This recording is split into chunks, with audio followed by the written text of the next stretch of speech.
नमस्कार दोस्तों, आप क्राइम तक देख रहे हैं। बात करते हैं दिल्ली में जिस तरह से एक लड़की के साथ दरिंदगी हुई। एक्सीडेंट था ये मामला, ऐसा कहा जा रहा है, लेकिन अब इसमें गैर इरादतन हत्या का मामला दर्ज कर लिया है। आखिर दो डिस्ट्रिक्ट की पुलिस क्यों सोती रही? क्यों रोहिणी डिस्ट्रिक्ट की पुलिस यानी कंझावला, जहाँ पर लड़की की डेड बॉडी मिली और कई घंटों तक, मैं तो यूँ कहूँगा कि घुमाया गया, 12 से 13 किलोमीटर लड़की को घुमाया गया, और उसके बाद अब तमाम सवाल खड़े हो रहे हैं। क्या इसी तरह दिल्ली में पुलिसिंग होगी रात के वक्त? आउटस्कर्ट्स में पुलिसिंग क्यों नहीं हो रही है? क्या वाकई पीसीआर वैन्स की कमी है? क्या वाकई जो ग्राउंड पर पुलिस होनी चाहिए, 40,000 पुलिसकर्मी ग्राउंड पर होते हैं, ऐसा दिल्ली पुलिस का दावा है, 80,000 की फोर्स में, क्या वो एक्चुअल में ग्राउंड पर होते हैं? इन तमाम मुद्दों पर बात करेंगे। हमारे साथ हमारे सहयोगी तंसीम हैदर जुड़ गए हैं। तंसीम भाई, आपने बड़े लंबे समय से दिल्ली पुलिस को देख रहे हैं, ये घटना क्या इशारा करती है? चिराग, आप अगर गौर करें तो अभी हाल ही में जब नया साल का जश्न की बात हो रही थी तो दिल्ली पुलिस ने बाकायदा प्रेस कॉन्फ्रेंस की थी और उसमें बताया गया था कि कितने कितने जवान, कितनी फोर्सेस, कितने पिकेट्स, कितने पीसीआर कहाँ कहाँ तैनात की जाएंगी। दावे किए गए थे कि पुलिस की विजिबिलिटी रहेगी पूरी रात। लोगों वो दावे भी बताइए, क्या क्या, कितना फिगर्स बताइए। देखिए, करीब 16,000 पुलिस के जवान तैनात करने की बात की गई थी। उसके अलावा हर पर्टिकुलर एरिया में, थाना क्षेत्र में 3 से 4 पीसीआर वैन और पिकेट्स लगाने की बात कही गई थी। जो स्पेशल कमिश्नर ने बाकायदा प्रेस कॉन्फ्रेंस करके ये आंकड़े बताए थे। उसके बाद आप देखें कि ये वारदात इस तरीके से दिल्ली में हो जाती है।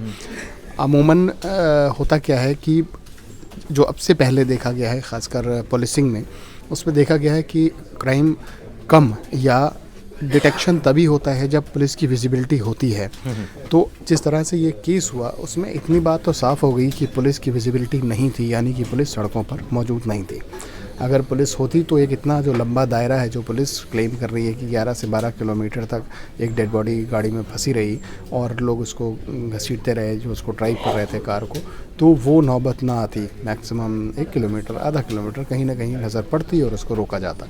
लेकिन पुलिस की विजिबिलिटी नहीं थी, ना पिकेट पे ना पीसीआर पे। क्या पुलिस वहाँ पर कम है? विजिबिलिटी क्यों नहीं थी? देखिए, मुझे लगता है कि ये जो मैन पावर कम होने की बात तो करती है दिल्ली पुलिस, लेकिन मैन पावर इतनी कम नहीं है कि आपकी पीसीआर तैनात ना हो या आपके पिकेट्स ना हो या आपके बीट अफसर फील्ड में ना हो। ऐसा नहीं होता है। मुझे लग रहा है कि एक लेथार्जिक एटीट्यूड था दिल्ली पुलिस का, खासकर आउटस्कर्ट एरियाज़ में। आउटस्कर्ट एरियाज़ में आप कभी रात में चिराग जाएँ, आप भवाना, नजफगढ़, अलीपुर, इन एरियाज़ में पर्टिकुलर, तो आप वहाँ पर देखेंगे कि वहाँ पर जो पुलिस के जो बॉर्डर पर आपको पीसीआर वैन मिल जाएंगे 1-2, लेकिन आप बहुत जो डार्क एरियाज़ हैं जहाँ पे क्राइम होते हैं ज़्यादा, या जहाँ पे लोगों के साथ लूटपाट होती है, उस जगहों पर दावे तो करते हैं लेकिन ये पीसीआर नहीं होती। जब आप इलाके के डीसीपी से बात करेंगे तो डीसीपी ये बोलता है कि हमने साहब, हमारा रिस्पांस टाइम तो 6 मिनट का है, हम पीसीआर कॉल होती 6 मिनट में पहुंच जाती है, तो इसलिए हम हर जगह मौजूद नहीं रह सकते। लेकिन ये कोई जवाब नहीं है। पीसीआर का मतलब ही है ये कि पेट्रोलिंग वैन, तो वो पेट्रोलिंग उसको करते रहना ही उसकी एक बड़ी जिम्मेदारी। अब से पहले कई अफसरों से जब भी हमारी बात हुई तो उन्होंने ये बात मानी कि अगर पुलिस विजिबल रहती है, पुलिस सड़कों पर दिखाई देती है, तो क्रिमिनल डरते हैं, क्राइम नहीं होते हैं, सायरन वो भी जाते हैं। हाँ, सायरन बजता रहे, लाइट चलती रहती हैं गाड़ियों की, तो अपराधियों में डर होता है। और अगर ऐसे केसेस होते हैं तो कम से कम अगर कोई घायल है तो उसको, उसकी जान बचाई जा सकती है, जल्दी से जल्दी से हॉस्पिटल पहुंचाया। क्या जवाबदेही तय होगी या फिर लिपापोती हो जाएगी, जूनियर अधिकारियों पर गाज गिर जाएगी? क्योंकि वहाँ तो बोलेंगे जी 4 पीसीआर तैनात थी, ठीक है, वो नहीं थे, ठीक है, उन पर गाज गिर दो, या एसएचओ इलाके का है उसके ऊपर गाज गिर दो क्योंकि उसका एरिया था। सीनियर अफसरों की कोई जवाबदेही है कोई? देखिए चिराग, इस मामले में शुरू से अगर इसको देखें तो ये 2 ज़िलों में फंसा हुआ केस था शुरुआत से। इसमें एक ज़िला रोहिणी आता है और दूसरा आउटर डिस्ट्रिक्ट आता है। दोनों ही ज़िलों में जो घटना हुई वो एक से शुरू हुई और दूसरे में ख़त्म हुई आगे। तो शुरुआत में तो ये भी खबरें आईं, ये भी जानकारियाँ आईं कि सीमा विवाद को लिए भी एक वो रहा कि भाई ये एफआईआर होगी कहाँ पे, रोहिणी करेगा या फिर आउटर करेगा इसको। लेकिन फाइनली ये पता चला कि जो सीन ऑफ क्राइम है, जहाँ से क्राइम शुरू हुआ है, वो आउटर पड़ता है, लिहाजा उन्होंने आउटर डिस्ट्रिक्ट में इसकी एफआईआर दर्ज की और जांच शुरू कर दी। अब जहाँ तक जिम्मेदारी का सवाल है चिराग, बिल्कुल जिम्मेदारी तय होनी चाहिए, और जिम्मेदारी सिर्फ एसएचओ नहीं, जिम्मेदारी इस इलाके के एसीपी डीसीपी, उस इलाके के उस डिस्ट्रिक्ट के डीसीपी, उन सबकी जिम्मेदारी बनती है कि आखिर उनकी पुलिस फोर्स, और ख़ासकर ऐसे मौक़ों पे जहां आपके स्पेशल कमिश्नर इस बात का दावा कर रहे हैं, लिखित तौर पे वो मीडिया को जानकारी दे रहे हैं कि हमारे पास इतना पुलिस फोर्स है, हम चप्पे चप्पे पर पुलिस फोर्स तैनात करेंगे, लोगों को सुरक्षा देंगे। लेकिन पुलिसकर्मी कहते हैं 3 बजे थोड़ी हम तैनात होंगे, वो तो जश्न की पार्टी थी इसलिए तैनात थी, वो अपनी पुलिस निकल गई 1 बजे घर, 2 बजे। देखिए, अगर पर्टिकुलर जिसका भी एरिया है या वो जो भी डिस्ट्रिक्ट है, उस डिस्ट्रिक्ट का जो डीसीपी है वो उस बात के लिए जिम्मेदार है। उसमें 3 बजे, 4 बजे, 5 बजे का वक्त मायने नहीं रखता। आपको सुरक्षा आपको मुहैया करानी है, आपको उस सुरक्षा मुहैया कराने के लिए सरकार ने तैनात किया है, तो आप लोगों की सुरक्षा के लिए ज़िम्मेदार हैं। अगर कोई असुरक्षित है तो उसके लिए भी आप ज़िम्मेदार हैं। तो ये ज़िम्मेदारी तय बनती है, और मुझे लगता है कि इसमें जिस तरीके से एलजी ने कार्रवाई करने की मांग की है, पुलिस से 5 जनवरी तक डिटेल्ड रिपोर्ट मांगी है, और ये भी पूछा है कि किन ऑफिसर्स की लापरवाही रही, किन किन डिस्ट्रिक्ट की लापरवाही रही, तो मुझे लगता है इसमें कहीं ना कहीं ज़िम्मेदारी लेनी पड़ेगी और ज़िम्मेदारी तय करनी पड़ेगी ऐसे ऑफिशियल को, ताकि ऐसी चीज़ें एक नज़ीर बने जो आने वाले दिनों में इस बात की ताकीद रखे कि कोई भी शख्स ऐसा करने से डरे, ऐसा करने से। लेकिन हैदर भाई, इसमें 3 डिस्ट्रिक्ट आ रहे हैं, एक तो रोहिणी डिस्ट्रिक्ट, एक पीसीआर, बल्कि डिस्ट्रिक्ट नहीं कहूँगा, आउटर प्लस एक पीसीआर की भी जिम्मेदारी बनेगी इसमें। चिराग, मैं आपको बता दूं कि पीसीआर जो अलग से एक यूनिट होती थी, तो जो पुराने कमिश्नर थे राकेश अस्थाना, उन्होंने ये पीसीआर की जो पूरा यूनिट थी उसको समाप्त कर दिया था। उन्होंने पीसीआर को हर एक थाने से कनेक्ट कर दिया था, वो अटैच कर दिया था। वो प्रथा अभी भी चल रही है, वो अलग नहीं हुआ है। तो जितनी पीसीआर है वो अलग अलग थानों से अटैच कर दी गई, वो एक सेंट्रलाइज। इसका मतलब वो डिस्ट्रिक्ट की जिम्मेदारी बनती है। बिल्कुल बिल्कुल, वो डिस्ट्रिक्ट की जिम्मेदारी बनती है, और डिस्ट्रिक्ट को जिम्मेदारी उसकी लेनी चाहिए, ना कि डिस्ट्रिक्ट को इस बात से। डिस्ट्रिक्ट, मैं बताऊं आपको चिराग, रात से कल से हम इस चीज़ को देख रहे हैं। डिस्ट्रिक्ट जानते हैं किस चीज़ में जुटी हुई थी? डिस्ट्रिक्ट इस चीज़ में जुटी हुई थी कि कोई ये वीडियो ना देख ले, किसी को सीसीटीवी ना मिल जाए, कहीं से कोई लड़की के परिजनों से बात ना कर ले। तो लोग पहले कोशिश ये की जा रही थी कि केस को किसी तरह मेल्ट डाउन किया जाए, किसी तरह हशअप किया जाए कि, लेकिन ऐसा होता नहीं है। देखिए, ब्लैक मीडिया है यहाँ पे मौजूद, लोगों की आंखें खुली हुई हैं, वहाँ चश्मदीद है, सब कुछ दिखाई दे रहा है, तो आपसे कुछ छुपेगा नहीं। लेकिन आपने भी इतनी टाइम से पुलिसिंग देखी है, डिस्ट्रिक्ट में अगर बात की जाए, अगर पर्टिकुलर एक थाना है, रात के वक्त अगर तैनाती की बात की जाए, खासकर आउटस्कर्ट्स एरियाज़ में, वहाँ पर भाई लिमिटेड पीसीआर, मेरी बात हुई तो उनका कहना है पूरे दिल्ली में 1000 के आसपास पीसीआर घूम रही है, और ऐसे में हर जगह तो नहीं हो सकती तैनात। भाई डार्क एरिया होता है, राउंड अप करती है, खड़ी भी हो जाती है, वो भी मतलब उनको भी कई बार पीसीआर वाले भी बोर हो जाते हैं क्योंकि उनको कुछ नज़र नहीं आता, कुछ मिलता नहीं रोजाना, तो वो बैठ जाते हैं कई बार। जितना बजट दिल्ली पुलिस को सालाना बजट मिलता है अपने फोर्स को और बढ़ाने के लिए, उसके रिसोर्सेज बढ़ाने के लिए, इतना बजट शायद ही किसी स्टेट की पुलिस को मिलता हो। एक बड़ा बजट होता है, आपको किसी ने रोका नहीं है कि आप पीसीआर और रखिए, आपको किसी ने रोका नहीं है कि आपने रिसोर्सेज को बढ़ाइए। आपको बजट इसीलिए सरकार मुहैया कराती है, हज़ारों करोड़ रुपए आपको सालों में मिलता है। लेकिन सवाल यही है कि अब ऐसे मौक़ों पर आप गिनाने लगते हैं कि भाई हमारे पास पीसीआर नहीं है। अभी पुलिस गुड वर्क करेगी तो गिनाने लगेगी, साहब हमारी तो पीसीआर 6 मिनट में पहुँच गई, हमारी पीसीआर तो 5 मिनट में पहुँच गई, और हमने ये केस ऐसे कर लिया, हमारे पास इतनी पीसीआर हैं। पीसीआर की लाइन लगा के इसका मुआयना करती है दिल्ली पूरा पिक्चर फोटो। लेकिन हमने अक्सर इस तरह के केसेस देखे हैं, बहुत रेयर चांसेस होते हैं हैदर भाई कि सीनियर ऑफिसर पर कार्रवाई हुई।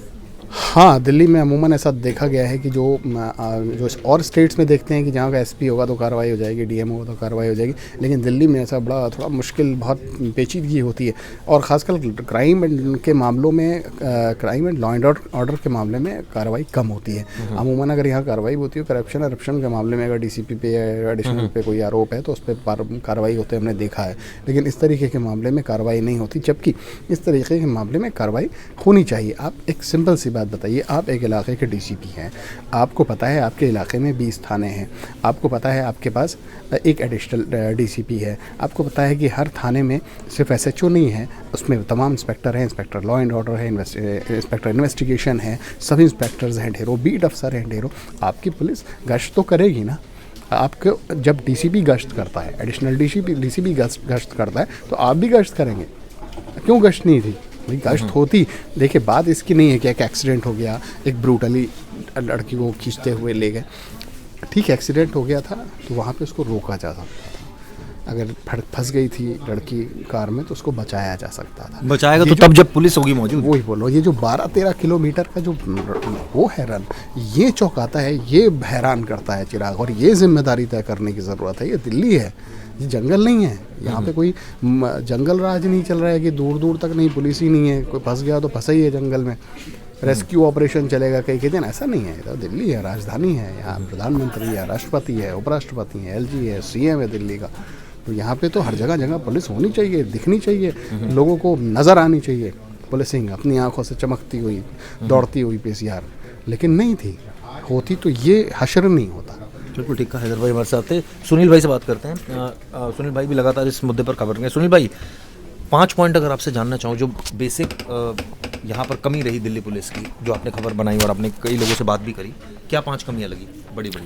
देखिए, सबसे पहले तो जिस दूध वाले ने इसको देखा था कि इसको सबसे पहले करीब 3 बजे के आसपास में दीपक खुद बता रहा है, जिस मुस्तैदी की हम बात करते हैं दिल्ली पुलिस की, जिसकी सुरक्षा की बात करते हैं, तो सबसे बड़ी बात है कि दिल्ली पुलिस ने खुद दावा किया था कि हम भाई 16,000 से ज़्यादा पुलिसकर्मी तैनात हैं, 1600 से ज़्यादा पीसीआर तैनात हैं, 1600 से ज़्यादा उसमें महिला पुलिसकर्मी भी हैं 2,500 के करीब। तो बहुत सारे दावे किए गए थे। और जब ये कॉल करता है बंदा 3 बज के कुछ मिनट पे, 3 बज के 24 मिनट पे, तो बता रहा है कि 5 मिनट के भीतर 8 पीसीआर से मुझे कॉल आई, 8 अलग अलग पीसीआर से मेरे पास कॉल आई, लेकिन उनमें से कोई भी पुलिस वाला वहाँ पे पहुँचा नहीं। वो खुद पीछा करता है करीब 20 से 25 मिनट तक। जब उसकी बॉडी लड़की की गिर जाती है जहाँ पे कुछ इलाके कंझावाला के पास में, तो उसके बाद डेड बॉडी मिलने के बाद पुलिस वहाँ पे पहुँचती है। करीब 40 मिनट का वो वक्त गुजरता है। तो सोचिए कि 40 मिनट तक आप जिसके दावे की बात करते हैं कि एक एवरेज दिल्ली पुलिस का रिस्पांस टाइम है 5 मिनट, लेकिन उससे कहीं ज़्यादा 5 मिनट में तो कॉल किया, तो मुझे लगता है कि उसी रिस्पांस टाइम को ये काउंट कर लेते हैं कि 5 मिनट के अंदर हमने 20 बार आपको कॉल कर लिया, भाई आप कहाँ हो, कैसे हो, क्या हुआ है, कैसे हुआ। भाई आप रिस्पांस वहाँ पे पहुँचिए ना। जब वो बंदा बता रहा है कि गाड़ी के नीचे किसी को बांध कर लटका कर ऐसे ले जाया जा रहा है, घसीटा जा रहा है, तो जाहिर सी बात है बड़ा सीरियस केस था। तो एक तो वहाँ पे नहीं जा रहे, फिर दूसरा जो ये आ रहा है कि रात का जो 2 बजे का एक जो सीसीटीवी फुटेज आया है जिसमें बलेनो कार, वही कार दिख रही है सुल्तानपुरी के पास में, तो वहाँ से मुझे लगता है कि चूँकि वहाँ से लेकर कंझावाला का डिस्टेंस जो है करीब 10 से 12 किलोमीटर का है, और जो अभी दिल्ली पुलिस का स्टेटमेंट आएगा करीब 12 से 13 किलोमीटर, वही 12 किलोमीटर के आसपास का उसे घसीटा गया है। यानी कि जो 2 बजे का है, तो 2 बजे के पास ही एक्सीडेंट जो भी हुआ है, जैसा भी दावा किया जा रहा है कि मतलब उसी समय लड़की कार के नीचे आ गई थी, उसके बाद उसे 12 किलोमीटर तक करीब कंझावाला तक उसे ले जाया जाता है। तो क्या वहाँ सुल्तानपुरी से लेकर कंझावाला तक जो 8 पीसीआर जो उसके एक बार कॉल करने पे इतनी सारी आती है, यानी उनकी ड्यूटी थी वहाँ पे, तो क्या उनकी नज़र नहीं पड़ी? क्या वो कैसी वो पेट्रोलिंग कर रहे थे? और जहाँ तक ये बात है कि सुबह से शाम जो रात की पेट्रोलिंग है, तो देखिए 31 की नाइट को, जैसा आप अभी सवाल कर रहे थे कि क्या 2 बजे तक ही ड्यूटी थी, 3 बजे तक नहीं, पूरी रात नाइट शिफ्ट होती है। ऐसा नहीं है कि केवल 2 बजे के बाद शिफ्ट खत्म हो जाती है। जो नाइट शिफ्ट लगती है वो रात को 8 बजे से लेकर सुबह के 8 बजे तक होती है। तकरीबन करीब 12 घंटे की ड्यूटी रहती है। हर जगह है ऐसा, चाहे नोएडा हो चाहे दिल्ली हो, लगभग ऐसा ही कुछ सिस्टम है, थोड़ा बहुत आगे पीछे हो सकता है।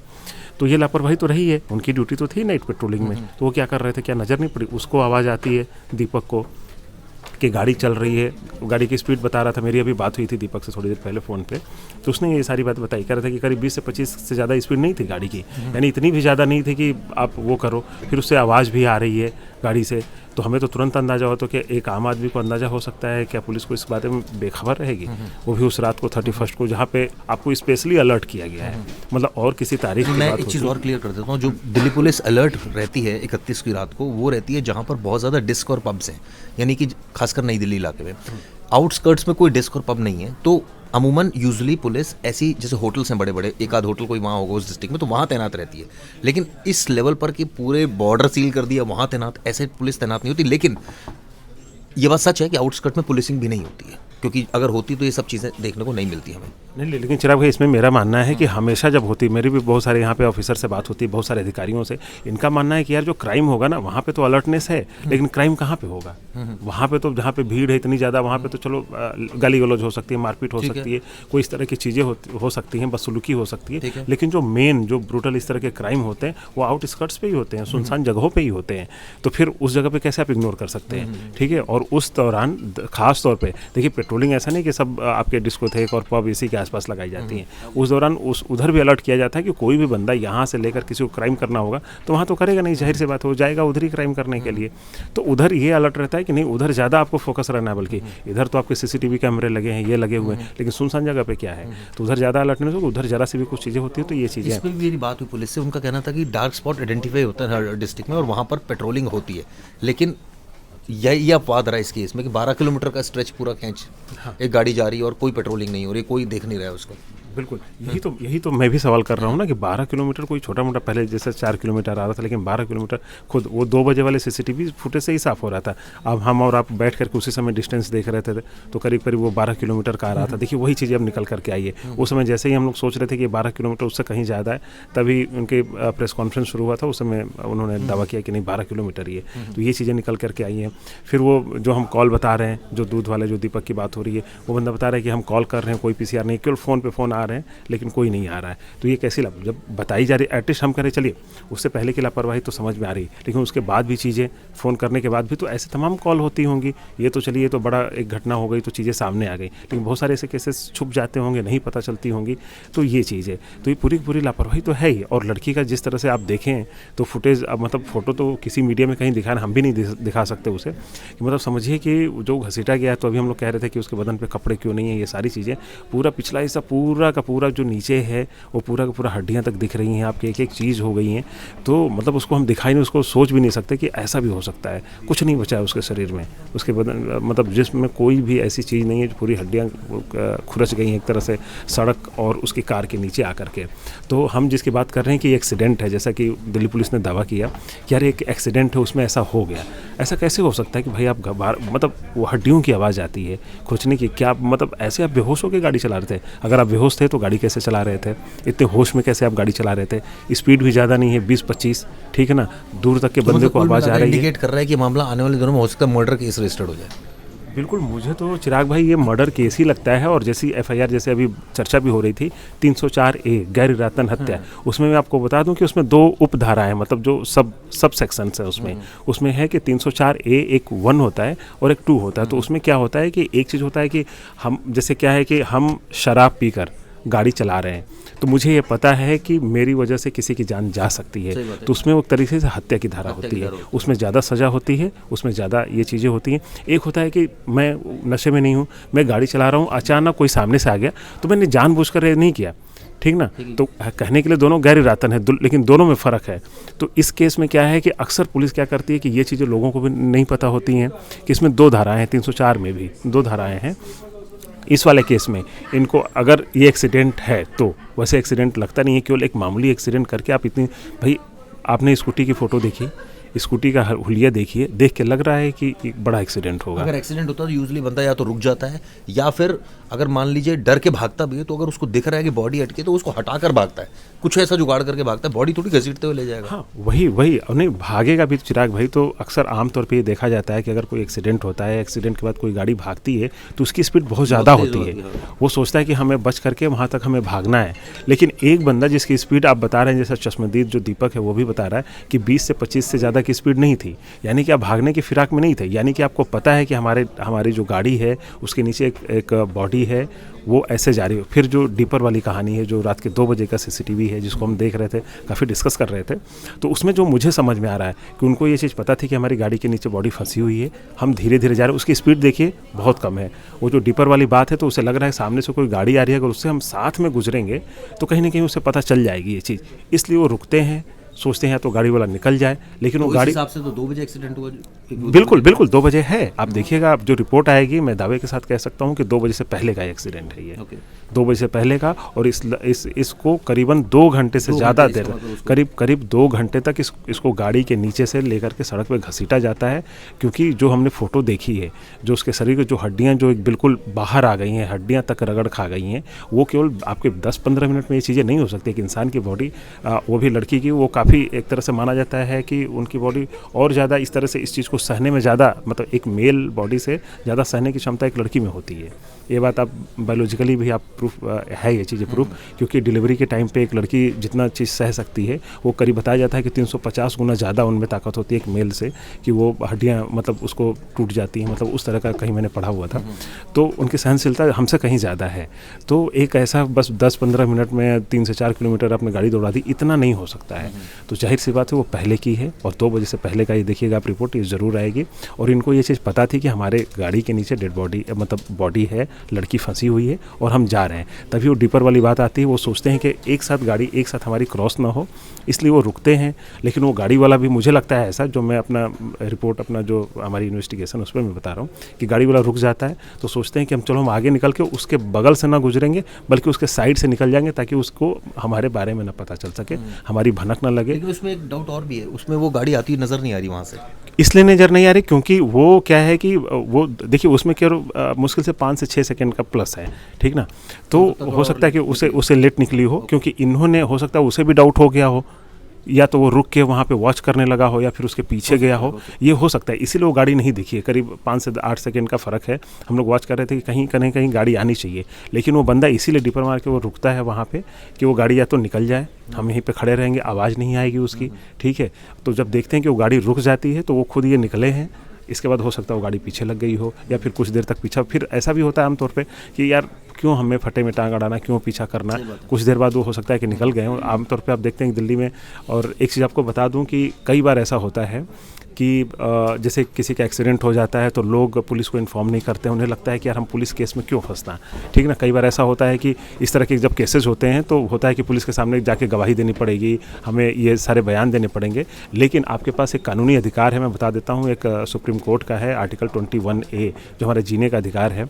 उसमें ये कहा गया, उसमें एक Paramanand Katara versus union of India का एक केस है, उसमें साफ कहा गया कि अगर कोई एक्सीडेंट होता है या इस तरह की चीज़ें आप देखते हैं, पुलिस को बताते हैं, तो आप बिल्कुल चाहें तो कोई आपको बयान देने की ज़रूरत नहीं है, आपको मौके पे जाने की ज़रूरत नहीं है। आप पुलिस को सूचना दी, पुलिस आपको फोर्स नहीं कर सकती है कि आप आकर के बयान दीजिए, करिए। तो ये राइट्स अगर आप जानेंगे तो आपको डरने की ज़रूरत ही नहीं है, ठीक ना। तो ये चीज़ हम बताना। तो आपने देखा किस तरह से डीप एनालिसिस किया इस केस के बारे में। आप लोगों की क्या राय है ज़रूर बताइएगा। थैंक यू दोस्तों।